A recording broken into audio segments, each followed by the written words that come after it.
তো নমস্কার বন্ধুরা, বাংলা শস্য বীমায় আপনাদের জন্য আবার একটা খুশির খবর নিয়ে এলাম। তো আপনাদের জানিয়ে রাখি যে বাংলা শস্য বীমায় কিন্তু ফর্ম জমা দেওয়ার যে ডেট জারি করা হয়েছে সেপ্টেম্বর পর্যন্ত, কিন্তু সেই ডেট কিন্তু আবার বাড়ানো হয়েছে। এছাড়া বাংলা শস্য বীমায় যে সমস্ত চাষিরা জমা দিয়েছেন সেই সমস্ত চাষিদের কখন কি আপনাদের ক্ষয়ক্ষতির টাকা দেওয়া হবে সেটি কিন্তু সম্পূর্ণ আপনারা এই ভিডিওর মাধ্যমে জানতে পারবেন। অর্থাৎ মুখ্যমন্ত্রী নিজে ঘোষণা করেছেন যে কোন দিন কি আপনাদের সেই টাকা দেওয়া হবে এবং কোন কোন জেলায় কিন্তু আপনারা পেতে পারেন তার সম্পূর্ণ কিন্তু ভিডিওর মাধ্যমে আপনারা জানতে পারবেন। তো আপনারা জানেন বাংলা শস্য বীমায় যদি আপনারা জমা না করে থাকেন তো অবশ্যই কিন্তু বাংলা শস্য বীমায় আপনাদের যে সমস্ত পঞ্চায়েতে বা ব্লকে বা কৃষি দপ্তর যে ক্যাম্পগুলো করা হয়েছে সেইখানে গিয়ে আপনারা কিন্তু আবার আপনারা জমা দিতে পারবেন। তো আপনাদের কখন কি আপনারা কত তারিখ পর্যন্ত সেই ডেট আবার বাড়ানো হলো তার সম্পূর্ণ কিন্তু আপনারা দেখতে থাকুন এবং চ্যানেলটা অবশ্যই আপনারা সাবস্ক্রাইব করে রাখবেন। তো চলুন বন্ধুরা, ভিডিওটা শুরু করা যাক।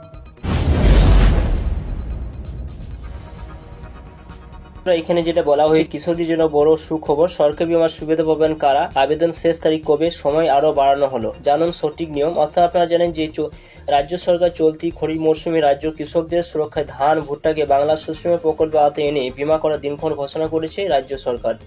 জেনে নিন সঠিক দিনক্ষণ।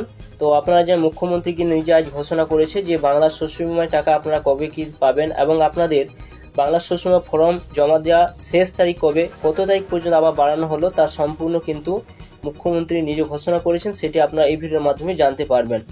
এটা বলা আছে ভুট্টার ক্ষেত্রে আগামী 15 সেপ্টেম্বর, ধানের ক্ষেত্রে 30 সেপ্টেম্বর পর্যন্ত বীমা করা যাবে বলে কৃষি দপ্তর সূত্রে কিন্তু জানানো হয়েছিল।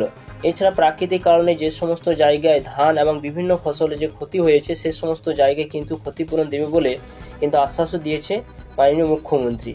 তো আপনারা কবে কি সেই টাকা আপনারা পাবেন এবং কত তারিখ পর্যন্ত আপনারা সেই ফসল বীমার জন্য এখনো পর্যন্ত আপনারা জমা দিতে পারবেন তার সম্পূর্ণ কিন্তু আপনারা এই ভিডিওর মাধ্যমে দেখতে থাকুন। তো দেখুন সেখানে কি বলা হয়েছে।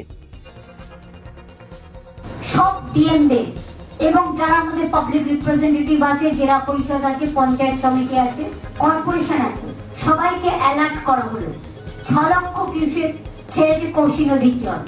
যা যা বন্যাত্রাণে করা দরকার, যাদের ফসল বীমা মানে ফসল নষ্ট হয়েছে বা শস্য নষ্ট হয়েছে, আমাদের শস্য বীমার একটা টাইম করা থাকে প্রতি বছর 31 সেপ্টেম্বর পর্যন্ত।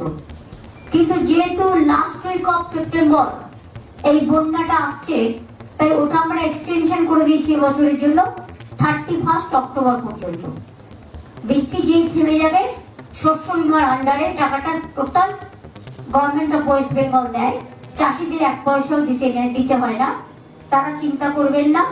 শস্য হোক, চাষির জমি হোক, তার শস্য বীমা আপনি পাবেন।